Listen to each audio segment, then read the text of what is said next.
श्री राम जन्मभूमि तीर्थ क्षेत्र ट्रस्ट ने कहा, प्राण प्रतिष्ठा के दिन 22 जनवरी को संवैधानिक प्रोटोकॉल वाले लोग अयोध्या न आए। मुख्यमंत्री और राज्यपाल उसी दिन आए जिस दिन उनके प्रदेश के लोग अयोध्या आए। चंपत राय।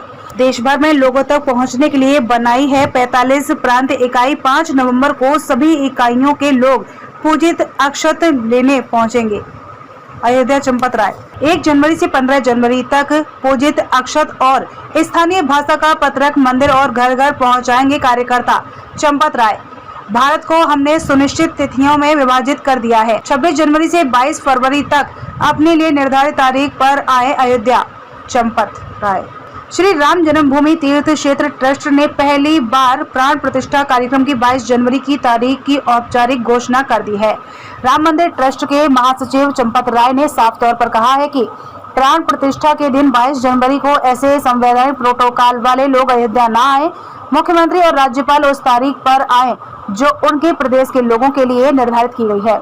इसके साथ उन्होंने देश भर में लोगों तक पहुंचाने के अपने प्लान का भी खुलासा किया और कहा कि इसके लिए देश भर में 45 प्रांत इकाइयां बनाई गई हैं, जहां के लोग 5 नवंबर को पूजित अक्षत और स्थानीय भाषा में लिखा पत्रक लोगों तक पहुंचाने के लिए अयोध्या पहुंचेंगे। यह सभी लोग 1 जनवरी से 15 जनवरी तक पूजित अक्षत और पत्रक मंदिर मंदिर घर घर पहुंचाएंगे।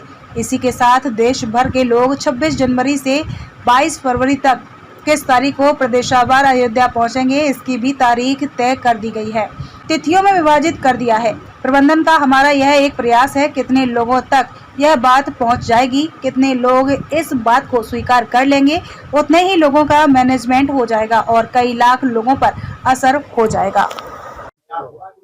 ऐसा कोई भी व्यक्ति को हम चाहेंगे, हम हाथ जोड़कर निवेदन करेंगे जिनके साथ कॉन्स्टिट्यूशनल प्रोटोकॉल है वो प्राण प्रतिष्ठा के दिन अयोध्या ना आवे। हमारा उनको बारंबार हाथ जोड़कर यही निवेदन रहेगा। राज्यों के मुख्यमंत्री, राज्यपाल, राजदूत, इनके साथ एक संवैधानिक प्रोटोकॉल है और 22 जनवरी को उनकी सेवा हम भी नहीं कर पाएंगे और मैं समझता हूं लोकल एडमिनिस्ट्रेशन भी नहीं कर पाएगा। तो हम उनसे निवेदन करेंगे प्राण प्रतिष्ठा के दिन ना आवे। उसके बाद जिस प्रांत के लोग जब आ रहे हैं उसी राज्य के प्रांत के मुख्यमंत्री, राज्यपाल आ सकते हैं। 22 जनवरी प्राण प्रतिष्ठा के दिन ये जो तमाम लाखों लोग मंदिरों में रुक जाएंगे, इनको हम ये छूट देंगे कि 26 जनवरी से लेकर 22 फरवरी तक हर एक इकाई को तारीखें निर्धारित की गई हैं। अपने लिए निर्धारित तारीख पर आप अयोध्या आइए। पहले दिन आना, रात को ठहरना, थकान उतारना, अगले दिन भगवान के दर्शन करना, भोजन प्रसाद, सरयू मैया की आरती, सरयू मैया में स्नान और घर वापस जाने की योजना बनाओ। तो इस प्रकार सारे भारत को हम सुनिश्चित तिथियों में विभाजन कर दिया है। प्रबंधन, मैनेजमेंट का ये हमारा एक प्रयास है। जितने लोगों तक ये बात पहुंच जाएगी, जितने लोग इस बात को स्वीकार कर लेंगे, उतना ही मैनेजमेंट हो जाएगा। तो शायद कई लाख लोगों पर असर पड़ जाएगा। अधिक आबादी गांव में जा सके, इसके लिए राज्यों को छोटी छोटी इकाइयों में हमने रचना की है। उदाहरण, राजस्थान के 3 इकाइयां बनाई हैं। एक का केंद्र जयपुर, एक का जोधपुर और एक का कोटा। महाराष्ट्र में भी 3 इकाइयां बनाई हैं। उत्तर प्रदेश में 6 इकाइयां बनाई हैं। एक का केंद्र आगरा, मेरठ, कानपुर, लखनऊ, काशी, गोरखपुर, ऐसी ऐसी देश में हमारी 45 इकाइयां हैं। हम इन इकाइयों को प्रांत कहते हैं। सरकार में राज्य शब्द चलता है, स्टेट।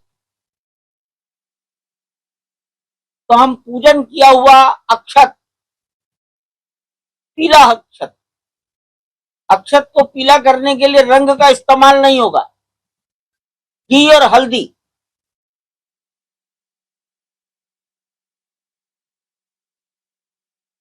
पांच नवंबर को अभी तक विचार हुआ है, सभी प्रांतों के दो दो कार्यकर्ता अयोध्या आएंगे।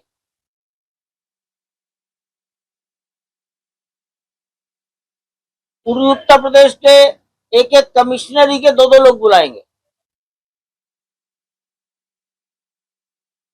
संभवतः संख्या 150 से 200 तक होगी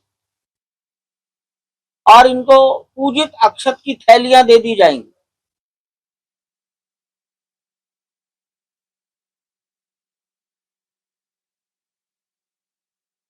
ये कार्यकर्ता उस पूजित अक्षत को अपने अपने केंद्र पर ले जाएंगे। हम बहुत दिनों से प्रोविडेंट फंड की ये सुविधा सबको दे रहे हैं।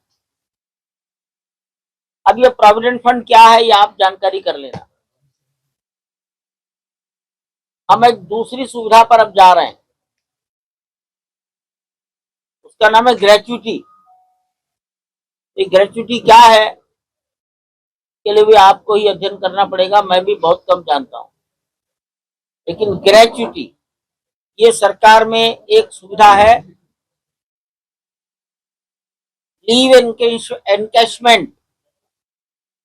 हम कुछ प्रायोरिटी फिक्सेशन कर रहे हैं और एक एक सुविधा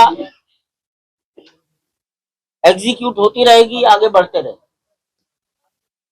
समाज सुखी रहे, हमारे साथ भगवान के साथ काम कर रहा है, तो भगवान का काम करने वाले सब लोग सुखी रहने चाहिए, ये हमारी इच्छा है।